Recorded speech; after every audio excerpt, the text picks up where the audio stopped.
All right, I want to welcome everyone here to the Coastal Studies Institute. My name is John McCord. I'm the Associate Director for Education, Outreach, and Engagement here. Really excited that you could make it here for our last Science on the Sound before we take a summer break. Science on the Sound, I see a few familiar faces in the audience here. If you haven't been here before, Science on the Sound is a monthly lecture series we hold usually from about September to about June-ish on either end. Focused on topics of concern and issues related to the residents and visitors of the Outer Banks. This is the last one before our summer break. We're really excited to have both Jeff Shwartzenberg and Lee Nettles here from the Outer Banks Visitors Bureau to talk to us a little bit about their long-range management plan. Few housekeeping items. If you are not on our newsletter list, I would encourage you to get on it. There is a sign up back in the back, or you can go to our website on the front page. We don't sell your information. We only send you things about upcoming programs. Some upcoming programs that we have, summer camps are well underway. We have 9 weeks of summer camps for everything from 10 to 17-year-olds. Most of them are sold out, but there are a few openings. So if you have a young one in your life that you think might be interested in summer camp, get in touch with us and let us know if we can help you with that. Some family programming opportunities coming up. Evening in the Estuary kicks off for the summer again, beginning next week on June 24th. This is a program for school-age children and their guardians, and it's a fun 2-hour program. We put you on our Coast Guard certified 35-foot pontoon boat. We go to a small island, do animal collection, all sorts of fun stuff. You can sign up on our website. There's going to be one on June 24th and another on July 22nd. Now, earlier I mentioned we usually kick off our Science on the Sound for the fall starting in September. However, we're going to kick it off in August this year, August 14th, with David Glenn and Ryan Ellis from the National Weather Service. They're going to be doing a hurricane community forum. And so we hope to get as many folks coming out talking about the upcoming hurricane system, how they predict hurricanes, the models that they use, and things to think about. So going to be a good one right before sort of the height of hurricane season. So hopefully you can make it out for that one as well. I'd like to introduce Lee Nettles first. Lee Nettles is the Executive Director of the Outer Banks Visitors Bureau, and he's going to talk to us a little bit about the Outer Banks Visitors Bureau's long-range management tourism plan. Did I get that right, Lee? Yeah, close enough. Yeah. Close enough. Thanks, Lee. Hey, everybody.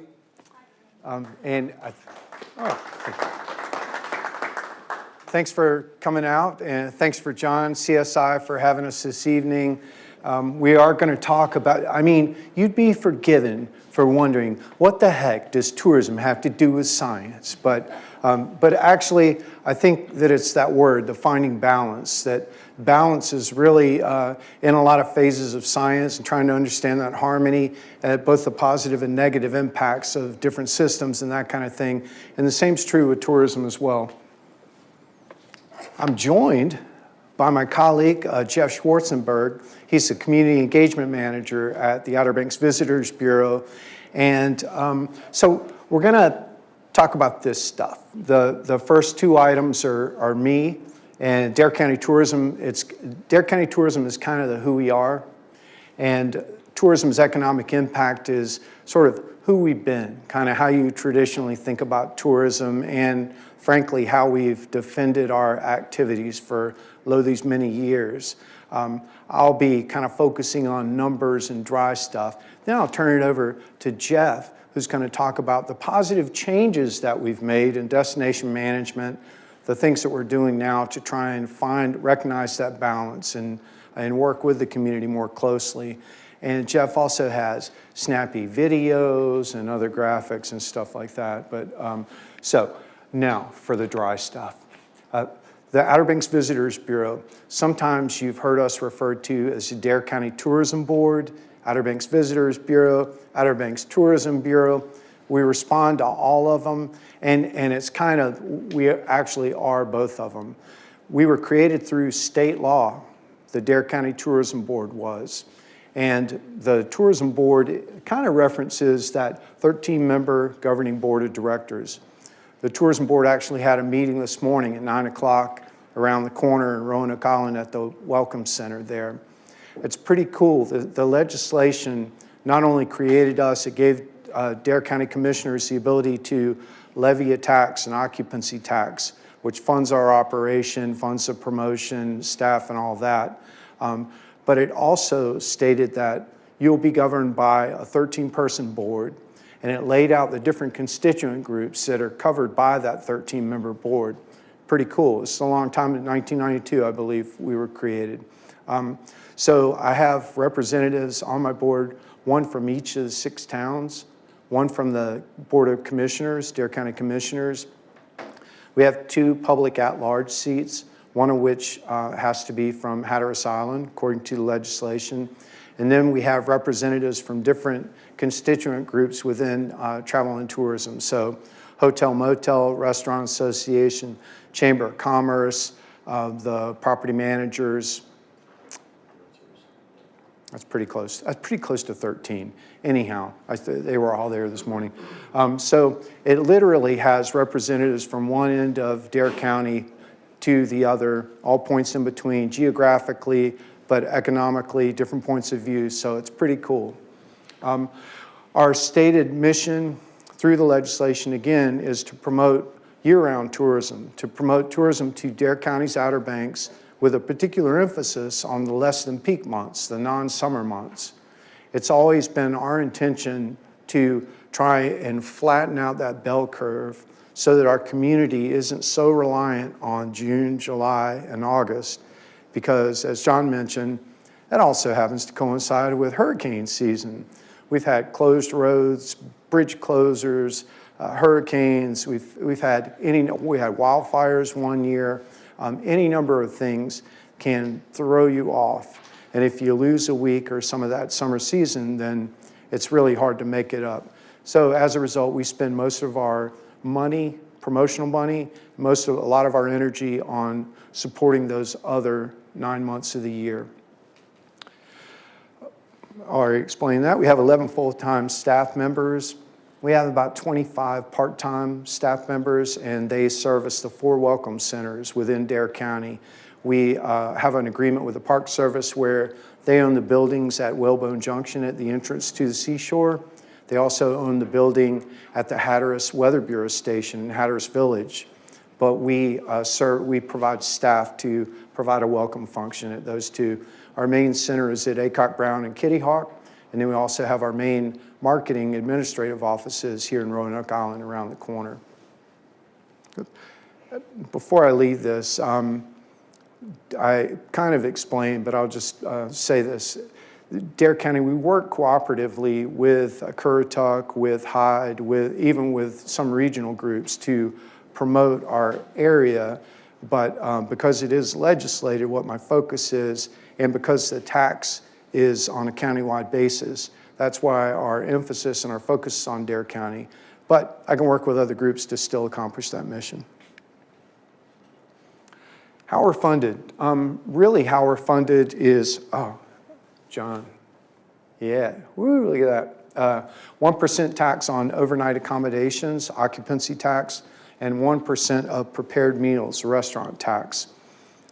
There is actually a 6% occupancy tax charge when you stay in a Dare County lodging property, vacation rental, hotel, motel, B&B, campground buildings. This pie chart, is a depiction of what happens to those 6 cents on every dollar that are charged. We receive 1 cent of it. Half of it, or 3 of the 6, goes directly to Dare County and the 6 towns. The legislation that governs that 50% of the occupancy tax is different than the legislation that governs us, in that it says that those dollars are to go to offset the negative impacts of tourism. So trash, EMS, some of those things. It's not to promote. And then 2 of the 6, 1/3, goes directly to beach nourishment, which has been a key contributor to the many beach nourishment projects that have happened in our county. This is also looking at occupancy collections. For what it's worth, occupancy collections are roughly double meals collections. A couple of things that stand out are just how incredibly consistent things were over here. averaging about 4% per year, like clockwork, despite the many setbacks and different things that have kind of affected us over that time. Of course, 2019, we hit COVID. We didn't know what was going to happen. I don't think anybody knew what was going to happen. People came here in huge numbers, of course. The prices also went up dramatically. Those prices, as you know, many of them are still up. So between those two things, the number of people and the prices going up, the collections, the gross sales on occupancy went soaring in 2021. What goes up must come down. And from our perspective, it was a good thing that that came down. We had too many people here during COVID. It was too many people. And like I said before about our emphasis being on the less than peak months, we don't have a desire to cram more people into summer and nor did we want to sustain or keep the levels of visitation that we had during COVID, because it creates an unpleasant experience for the visitors, and it certainly creates an unpleasant experience for the people that live here. So we don't want that. You can see that last year we had a drop of about 4%, the largest drop in occupancy collections that we've ever seen in Dare County, ever. It has rebounded. There are actually figures that we updated the board with this morning that show that we're at 8%, up 8% in terms of year-over-year collections, but of course we're working off of a bad number. So, economic impact, some things to share with you. Tourism industry in Dare County alone is a $2.15 billion industry. That's direct visitor spending in our county alone. That ranks us 4th among the state's 100 counties. We're behind Mecklenburg, Wake, and Buncombe. Of course, this past year, this is 2023. It takes a long time for the research companies to calculate all the tourism expenditures for the 100 counties, kind of pulling from that circular chart over there. Tourism touches a lot of different types of business, so the information trails quite a bit. The state gets their numbers. They've gotten their numbers for last year. We have to wait until mid-August or so to get the new numbers. So it's 2023, but of course last year Buncombe had the hurricanes, Helene, so we'll have to see how that affects the spending information. The bottom part of this chart, because when visitors are here, they're buying things, contributing that $2.15 billion, but when they're buying those things, they're also paying taxes. They're generating a tremendous amount of tax revenue to the tune in Dare County in 2023, $148 million of tax revenue was generated by visitation.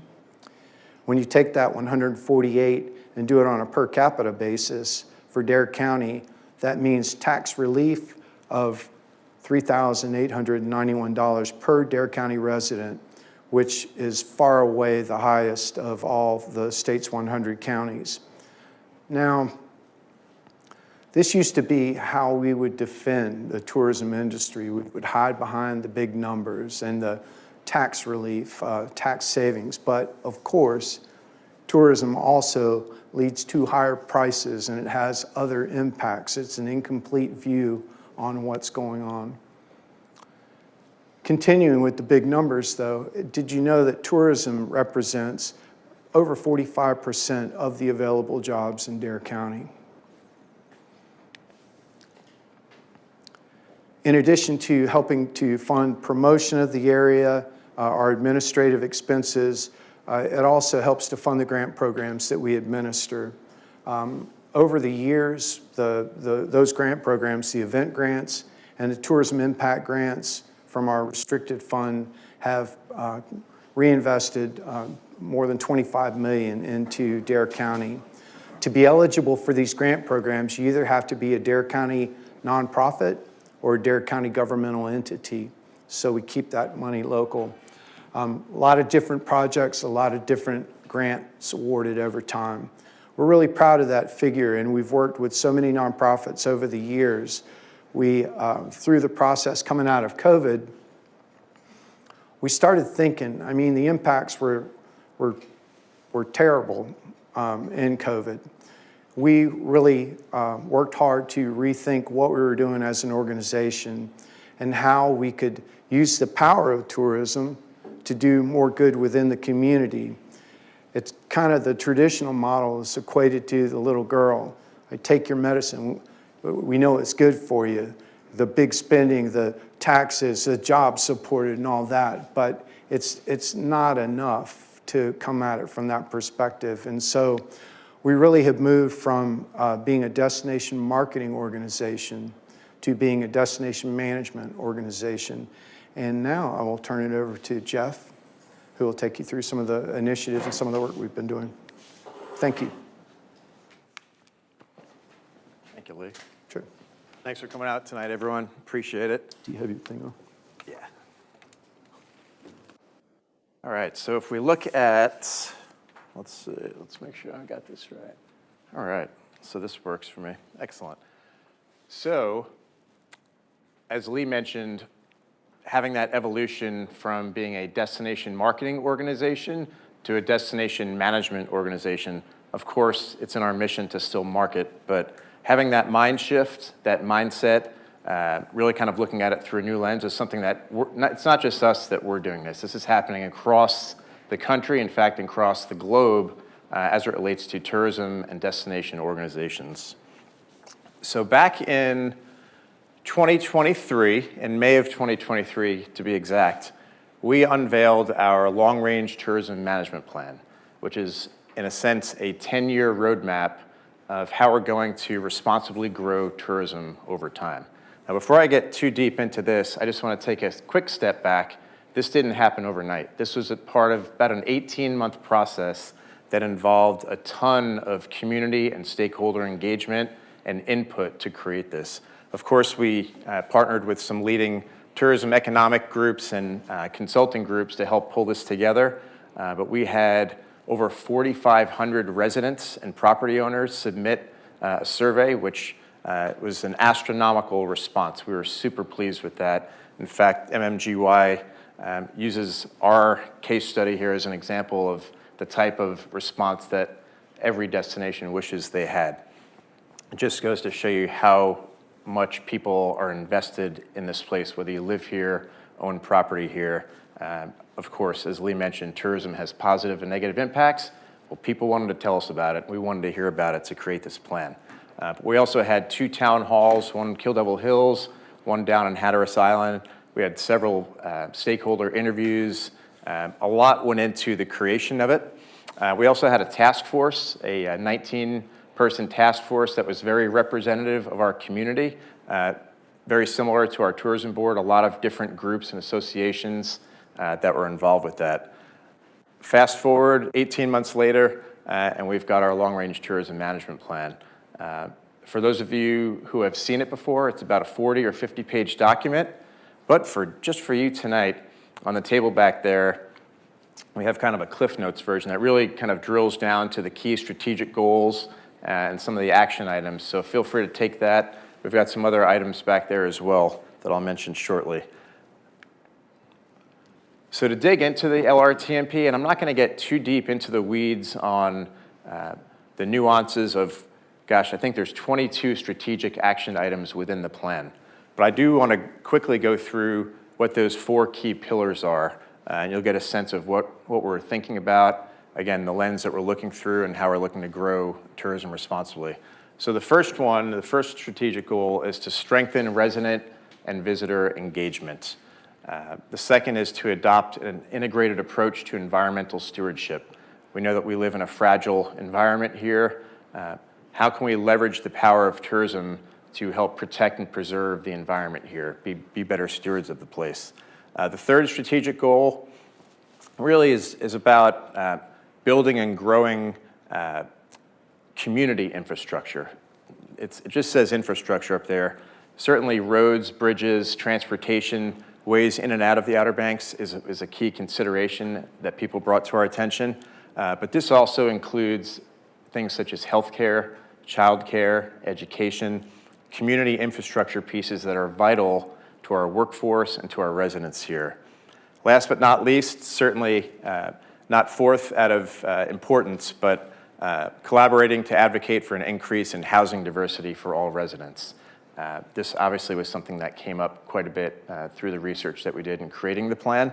I will say that the Visitors Bureau, there are several roles that we can take. We don't own all the assets necessarily to flip a switch and be able to implement all of these items without community support, without partnerships. That last one there is a perfect example. This LRTMP was created before the Dare Community Housing Task Force. So as we've gone on over the past year and a half of the implementation phase, we've really let the Community Housing Task Force kind of take the lead. But as far as positions that we can take and roles that we can serve to implement this plan, certainly we can lead, and a lot of the action items in here, the Bureau can lead, but we can also support, advocate for things that are happening, and also convene groups to have discussions and get groups together, again, that are embedded in the LRTMP, and that's a perfect example of one right there. I mentioned before, we had a task force that helped to create the plan. We don't want the implementation piece to happen in a vacuum either. So we have a 21-person committee that the Tourism Board appointed and approved that we meet every other month and really kind of dig into some of the nuances of this long-range plan. Basically, the goal of this group is to evaluate the goals embedded in the plan and make recommendations to the Dare County Tourism Board for further action. We met 8 times last year. I believe we were supposed to meet in January of last year, and a nor'easter kind of forced us to transition that to February. But we did meet 8 times last year. And again, this plan is massive. It's a huge undertaking. So there's definitely a need for a sense of urgency, and we've addressed that with how we're approaching this plan. But there's also needs to be some patience as well.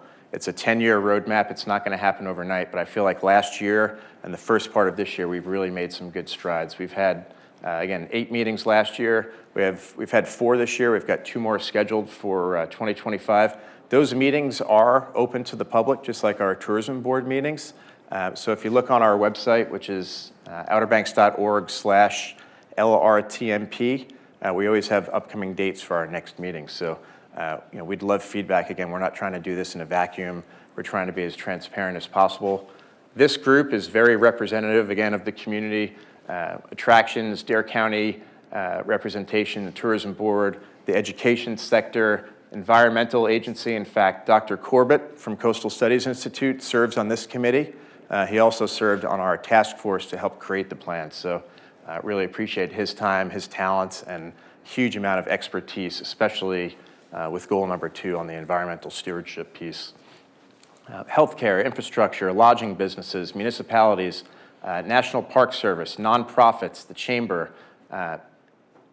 Key to this, however, was the inclusion of 4 resident seats on the committee, including 1 from Hatteras Island and 1 property owner. And to round it out, we've got a restaurant business represented as well. So just a really good mix of expertise and input from community stakeholders as we tackle this long-range plan.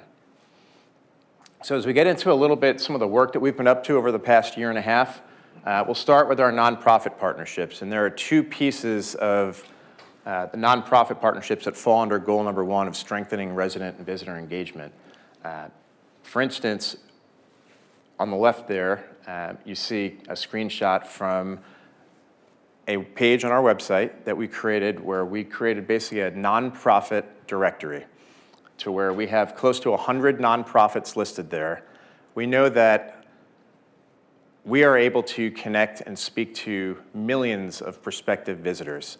Well, what better way to help bridge the gap between residents, visitors, and the tourism industry than to introduce visitors to the great work that nonprofits are doing in our community. We know that nonprofits are the lifeblood of many communities, especially here on the Outer Banks.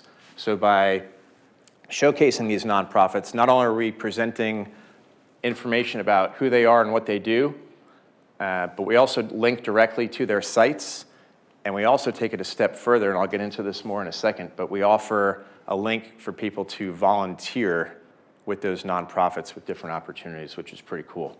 In fact, we're one of, if not the first DMO to kind of take it to the level that we have, so we're really proud of that.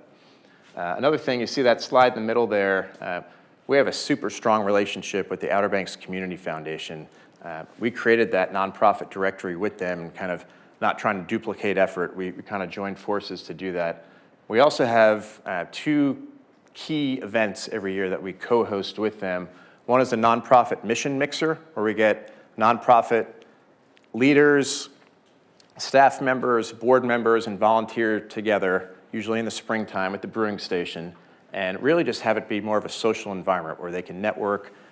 There is usually a very brief program attached to it, but it's really more about the camaraderie as we're about to head into the busy season and really just kind of hang together and just kind of share ideas. In the fall, we have a nonprofit knowledge series that is more educational. It's more focused on a key topic that our nonprofit individuals have identified that they want to learn more about, which is great. That's coming up in September, info TBD, but we'll definitely post that on our site. Another piece of goal number 1 is to expand the strategic aspects of our voluntourism initiative. For those of you that don't know, if you combine tourism with volunteering, we are looking for visitors to deepen their connection with the Outer Banks, take it a step further than just visiting and loving the place, but taking it a step further to lend their talents, lend their time, whether it's a few hours, half a day, whatever it may be, and volunteer with some of our nonprofits, whether it's administrative work, whether it's helping to stock shelves at the beach food pantry, whether it's going over to the SPCA and adopting a dog for a day and taking the dog around to some of the pet-friendly establishments in the community. There's lots of different opportunities. There's beach cleanups. We've really taken voluntourism to the next level. In fact, if you go onto the voluntourism site, which is outerbanks.org/voluntourism, pretty simple to remember, that image down there is a screenshot. We're in the process of releasing a video series. We've released the first 5 episodes. We had a producer and media talent from Asheville come in and go through about 7 different organizations and volunteer opportunities just to showcase and highlight what visitors can come down here and do as an example of deepening that love for this place. Wow, those 2 guys up there look pretty familiar. Another thing that we've really had a strong focus on is bolstering our community engagement. As Lee said, we do not want tourism to happen to the community. We want tourism to happen with the community. And really, coming out of COVID and creating this plan really presented us with a huge opportunity to get deeper within the community, do things like this, have discussions, whether it's a small group or a larger group, and really talk about things that are pressing within the community, how we can take that input and as we're implementing the plan and kind of move that forward. If you haven't signed up, I know John mentioned the CSI newsletter. Back there on that table, we've got another sign-up sheet for you. If you're interested in receiving our monthly community engagement and long-range tourism management plan updates, we spend a lot of time just trying to educate and inform the community. That's a huge part of engagement. So we do that monthly. We're not going to bombard you with a lot of info, but it's enough to really kind of give you a quick sense of what we're doing and where our head is at as far as our implementation process. I will say, if I back up here, as far as some of the road shows that we do, and we're out presenting to groups and organizations, over the past year, we've probably hit over 50 different local groups, organizations, associations. We've hit the Board of Commissioners, we've hit all the towns, and it's not just a one-time thing. We want to go back repeatedly every year, provide updates, just like we're doing for you now of what we've been up to. So I jumped to the Outer Banks Promise. Another one of the action items that was recommended in goal number 1 for the long-range plan was to create a destination pledge to inspire visitors specifically, but we've included residents in that as well, to be more responsible and to show better stewardship while they're here. really to highlight the things that make the Outer Banks special, showcase why they're worth protecting, and really it's an educational and awareness campaign. If you go to obxpromise.com, you can learn more. You can actually individually go on there and make the promise. It literally takes 2 seconds to fill out the form. We've got some one-sheeters back there in case you want to do that, after the fact. That QR code, same on the sheet there, will take you to that page. But what I want to do is to quickly, rather than me talk about it, really kind of dig deeper with a 1-minute video. We worked with a local cinematographer to capture the essence of some of our neighbors, some of our Outer Banks residents who talk about what the Outer Banks Promise means to them and why this place is worth protecting. So I'll give it a rip here, see if it plays. The Outer Banks is an amazing natural wonder and has supported a special way of life. Let's do our part and take care of it. We promise to discover this land of history and inspiration with a spirit of kindness and appreciation. Let's turn what ifs into let's be prepared. Pack it in, pack it out, and leave no trace. Wander with wonder, sticking to roads and paths.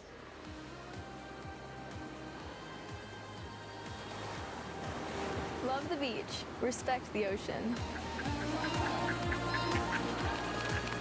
Be a wildlife star, observing animals safely from afar. Support local. Small acts have big impacts. Let's all work together and make a promise to protect the Outer Banks.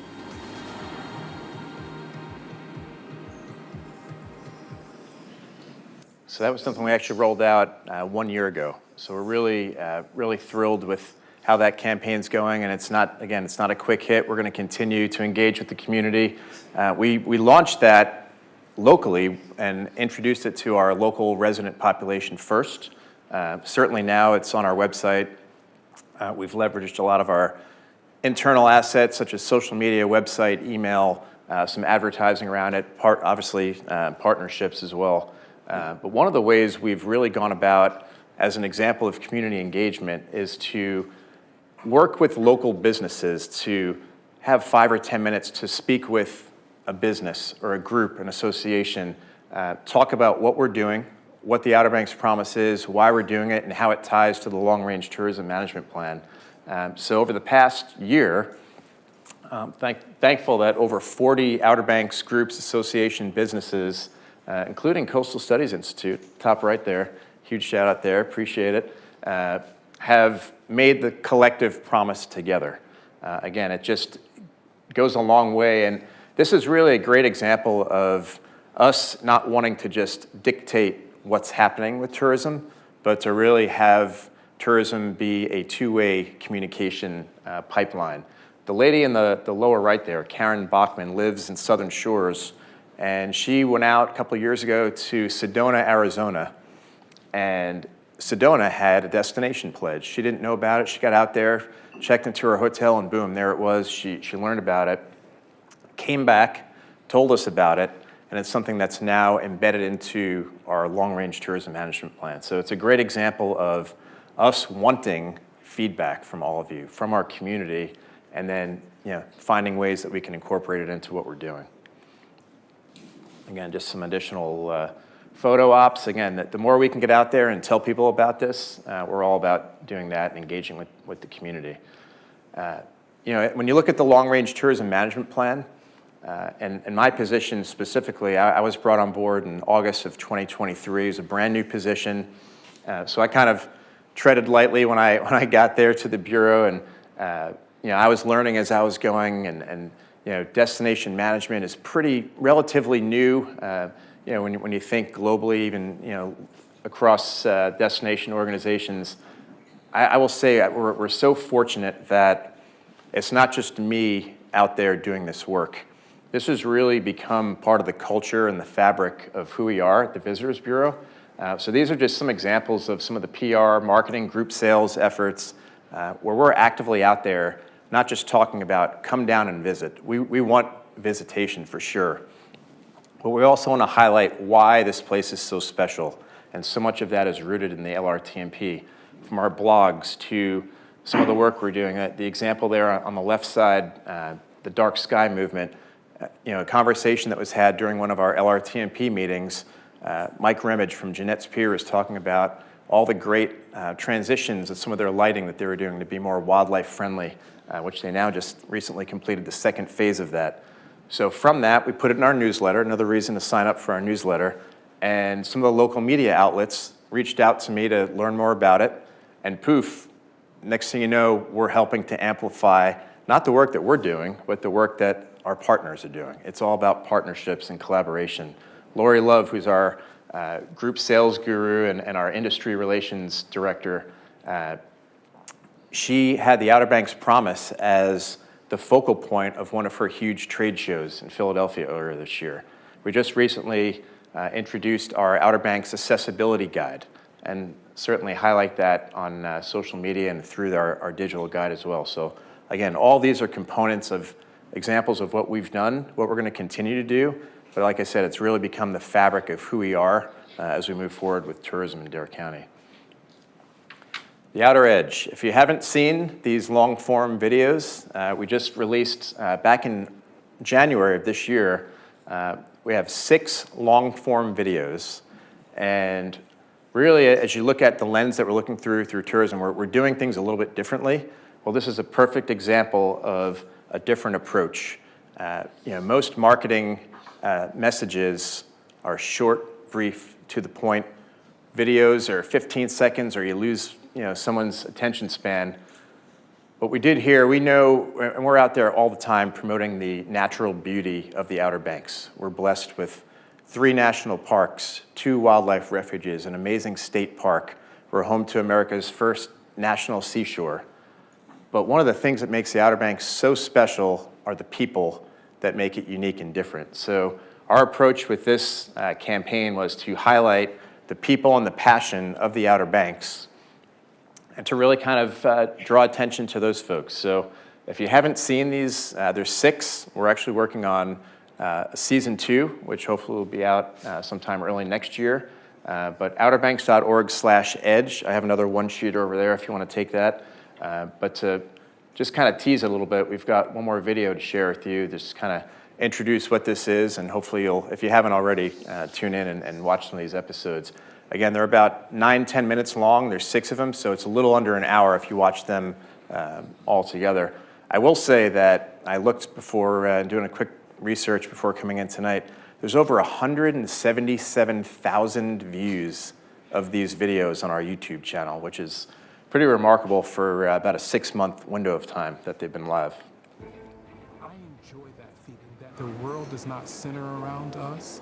It's what it means to be from here. I feel blessed to be here on the Outer Banks, and we're definitely a weird little tribe.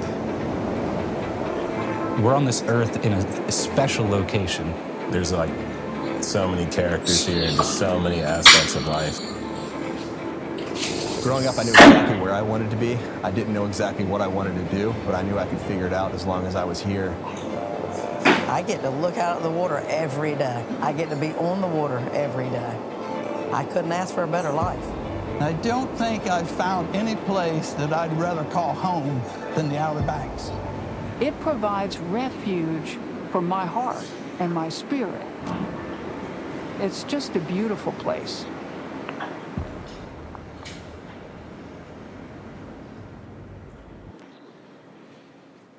So yeah, it's something we're super proud of. When we actually, just like the Outer Banks Promise, we released these videos to a local audience before posting them on YouTube and going wider with that. So we had some movie screenings, some previews, one at the movie theater in Kill Devil Hills where we had 2 packed theaters, which was incredible. The Pioneer Theater, packed Pioneer. And then we did another screening down on Hatteras Island, which was really well attended. But the word that came out the most when people were walking out that night was pride. So if you live here, it's really difficult to watch these and not have a sense of pride of where you live after watching these. So highly encourage you to watch them if you haven't seen them yet. So as I wrap up here, I just want to take a quick look at what's next. And we've got lots that we're working on right now. Obviously, all the things that I've talked about that Lee mentioned earlier, all kind of bundled together. We look at it kind of as tourism for good, but we also don't want to leave out the business part as well. It's super important that if all of these pieces are working together, not only is it better for our community, it's better for our residents, it's a better place for our visitors to visit, but hopefully it's also good for businesses as well, which is super important. So coming up over the next several months, one of the key things that I'm focused on is, again, trying to continue to enhance our community engagement. So community tourism talks, again, more to come on that, but we're going to roll out some pretty fun ways for all of you and the rest of the Outer Banks community, residents, property owners, et cetera, to get involved and to give us that input and feedback. I mentioned earlier we have our 3rd annual nonprofit knowledge series with the Community Foundation. That'll be sometime in September. Volunteerism 2.0, we're looking at ways to not only grow opportunities for people to volunteer, but also the mechanism for people to find opportunities. So we're working on some fun stuff there, potentially to aggregate all of the volunteer opportunities in Dare County in one hub to make it easier for people to find that, both visitors and residents.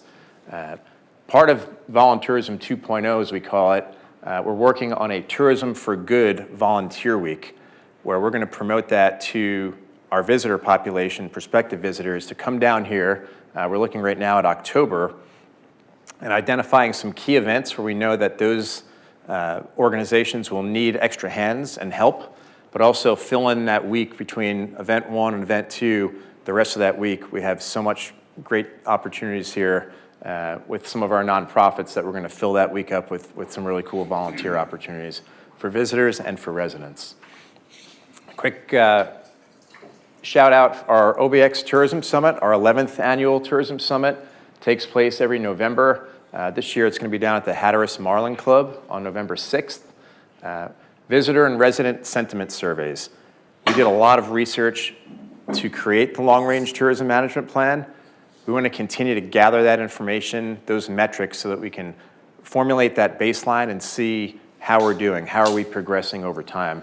Last but not least, I mentioned it a minute ago, the Outer Edge, we're working on season number 2, so stay tuned. We've got, I think, at least 6 new episodes that are in development right now, so hopefully early next year you'll be hearing more about that, and who knows, maybe we'll have another set of premieres locally here that you can go out and tune into.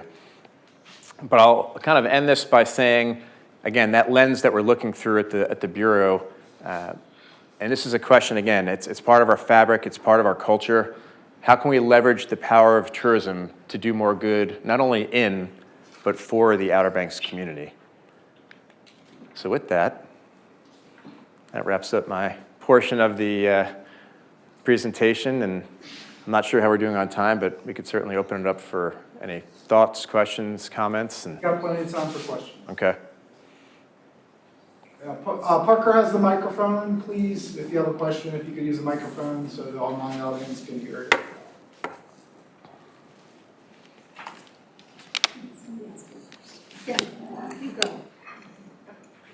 I'm curious how the volunteerism has evolved and how popular it's been with the tourists.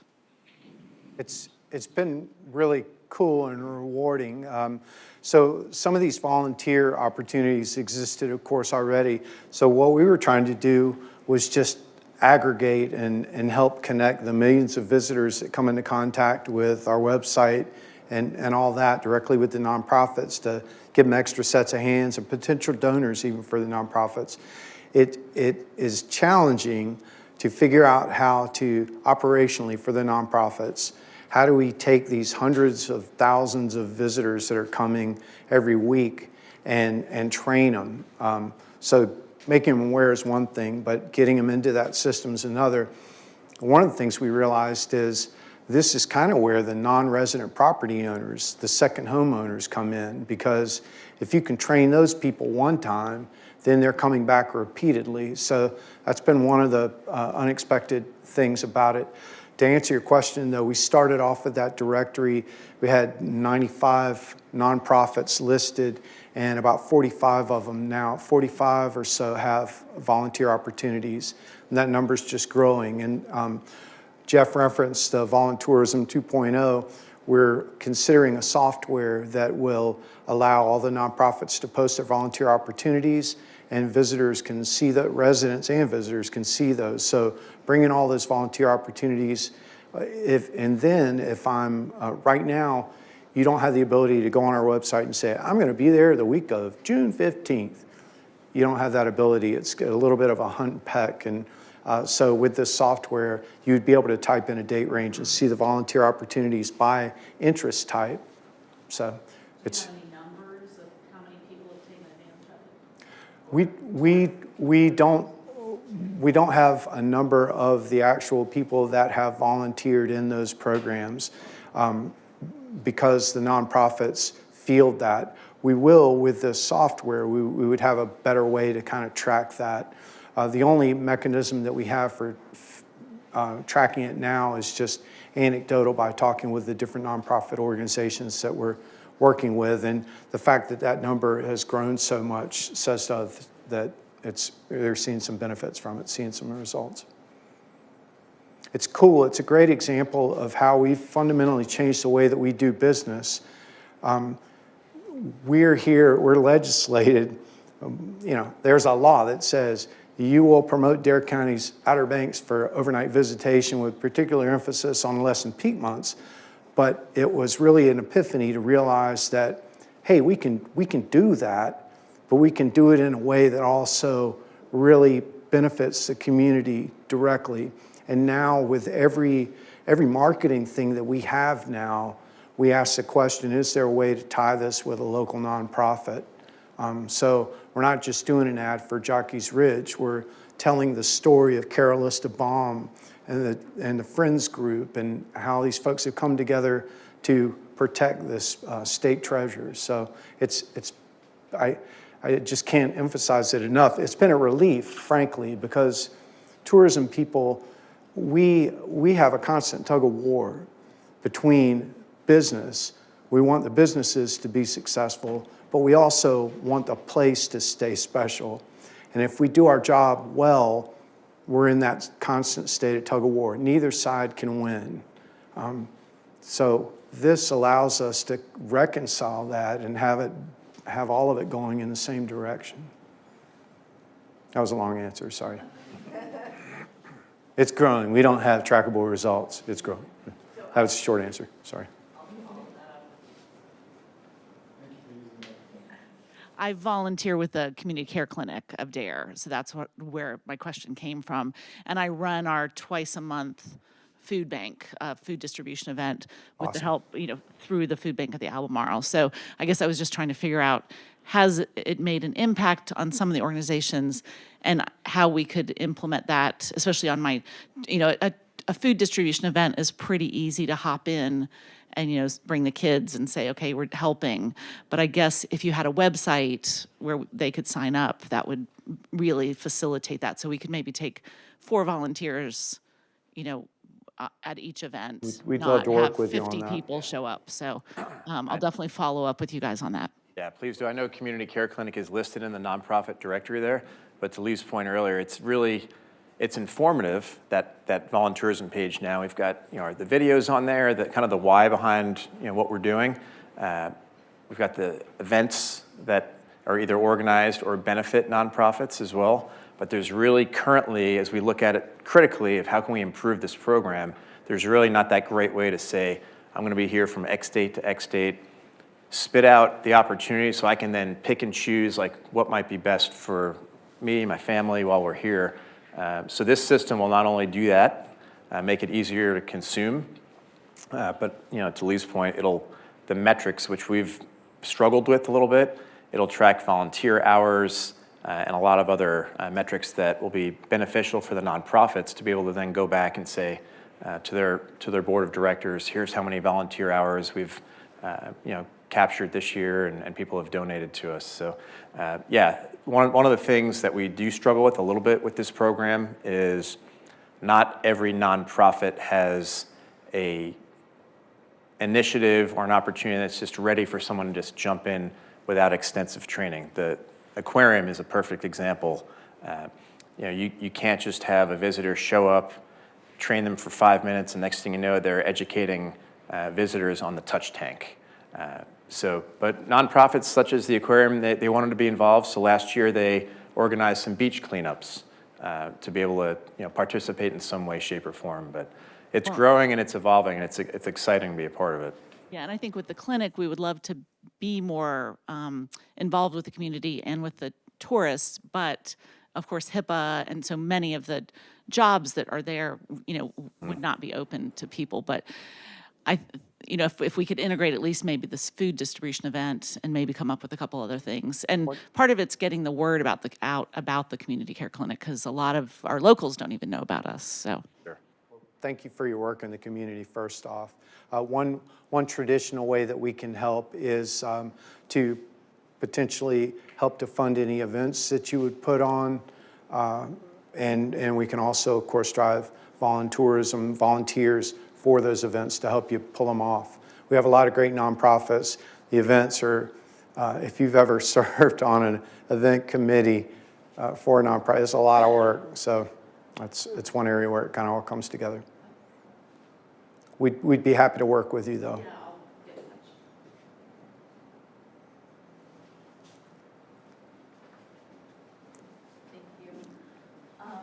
Yeah, when she mentioned asking how many people have participated, it did make me curious. Since there's not really an incentive for people to volunteer besides, it being the right thing to do. I was wondering if you guys have heard of what Copenhagen is doing right now with their tourism, or anybody else has, where they made like Copen Pay. Yeah. So if you do volunteer or good work, you like earn Copen bucks and you get to go on a free boat ride or something around the city. And I was wondering if you guys have done any work with incentivizing people to do things. We've talked about it, and in fact, I actually just a couple weeks ago read about the Copen Pay model, which is pretty interesting. And for those of you that don't know, basically it's local businesses that incentivize volunteers, or not necessarily volunteers per se, but for people to be better stewards of Copenhagen by, say, biking rather than driving a car, taking some of those smaller actions to help have a bigger impact. They're rewarded with discounts, say, on adventures or excursions or admission to museums and things of that nature. So it is something that, when we talk about the volunteer week later this year, we haven't fully flushed out those details, but in the back of my mind, I'm wondering whether there's an opportunity there. I know Revelstoke, British Columbia, does a similar volunteer week every year. I think they're on their 4th or 5th year, so they've really grown and evolved their program. But they also have some kind of incentive for visitors to come in specifically with that mindset of purposeful travel to help the community. Of course, they're going to enjoy their time there as well, but so yeah, the incentive piece we haven't done anything with yet, but it's not to say that we won't think about it or see if it can make sense here too. Part of me doesn't want to cheapen the experience of doing something for the right reason. Correct. By putting hey, let's make it about the money again. But there's something to it. It's cool. We do want participation. And of course, even for the people that aren't volunteering, we're helping to raise awareness of the nonprofits and all the work that's being done. So it helps to create a more aware visitor and hopefully a better steward. We've been communicating all this stuff, the nonprofits, volunteering and all that, through social media. And when we started doing that, we didn't really know how it was going to go. It was the right thing to do, but we didn't know if visitors were going to react to it well. And it's consistently some of our most engaged and popular posts. So it's refreshing. It's cool in that regard too.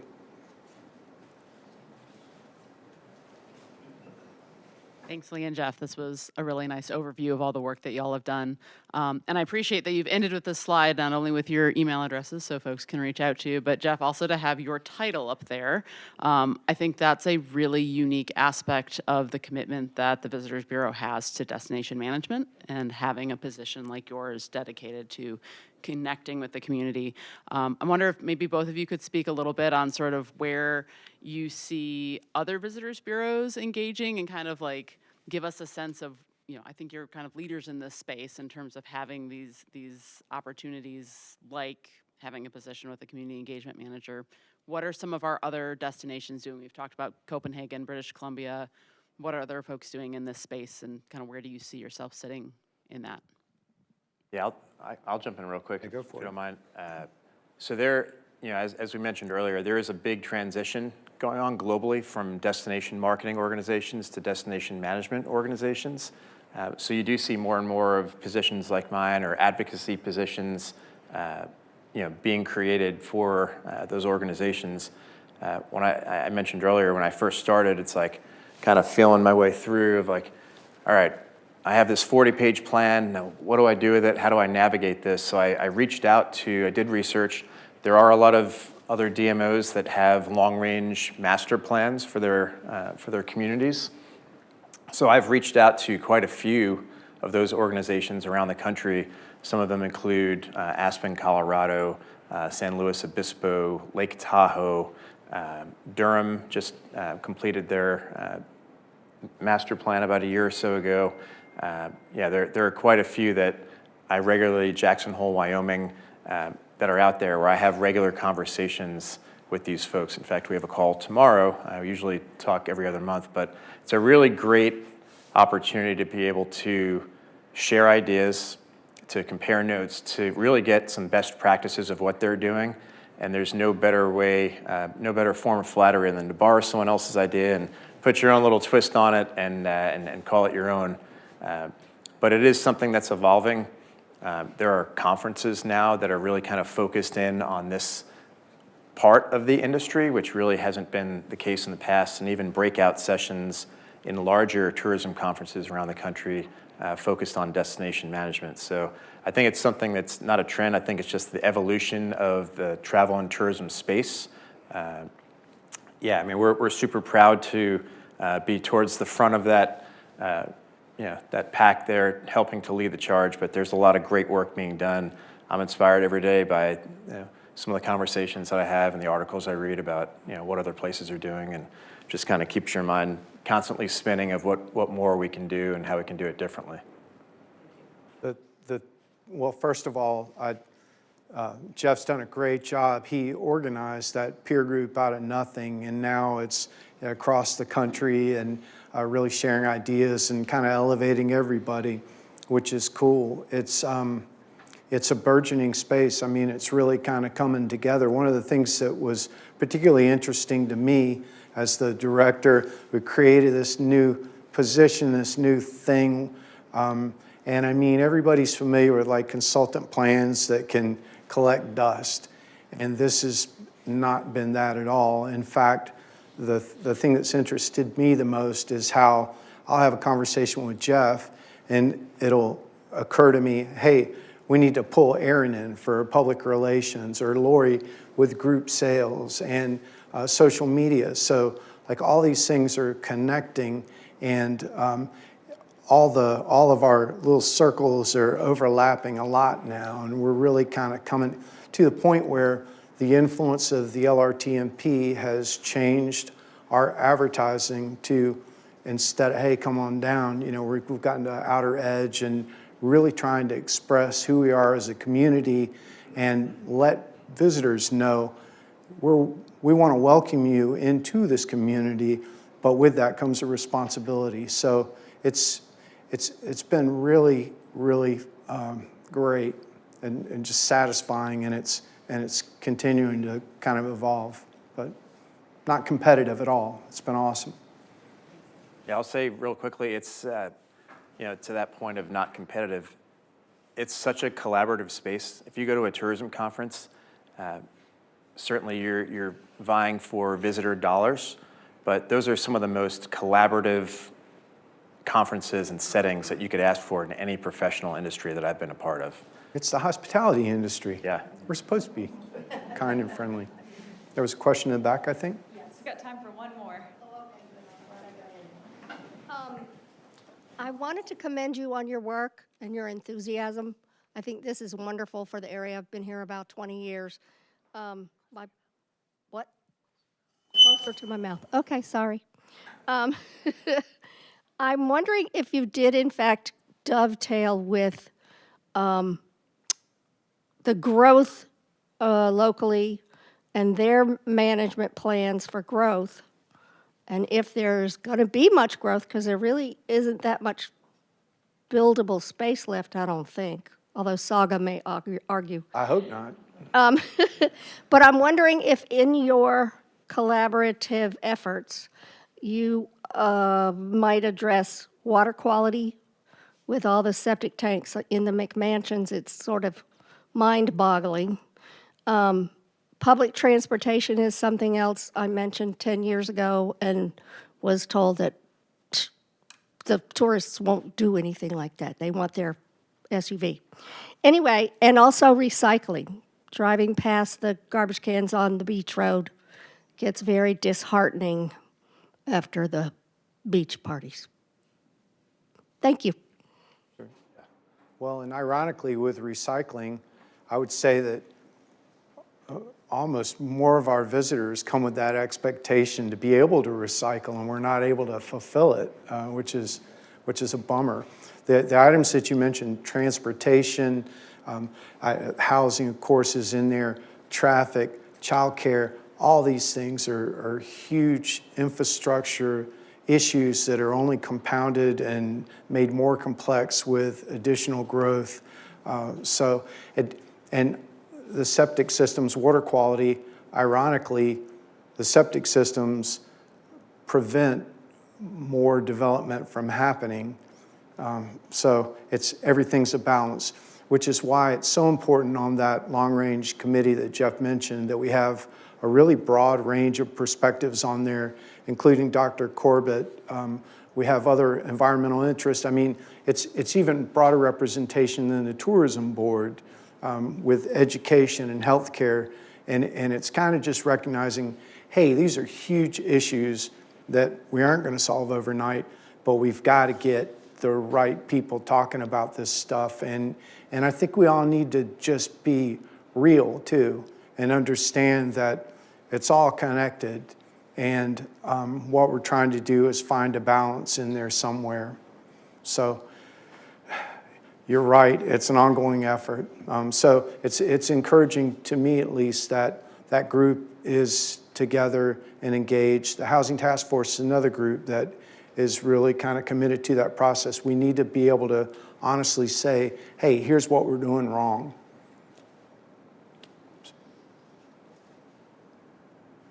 All right, well, Jeff and Lee, thank you all so much for coming out tonight, and thanks to everybody in the audience for your participation and your questions, and we hope we'll see y'all next time. Thanks, everybody.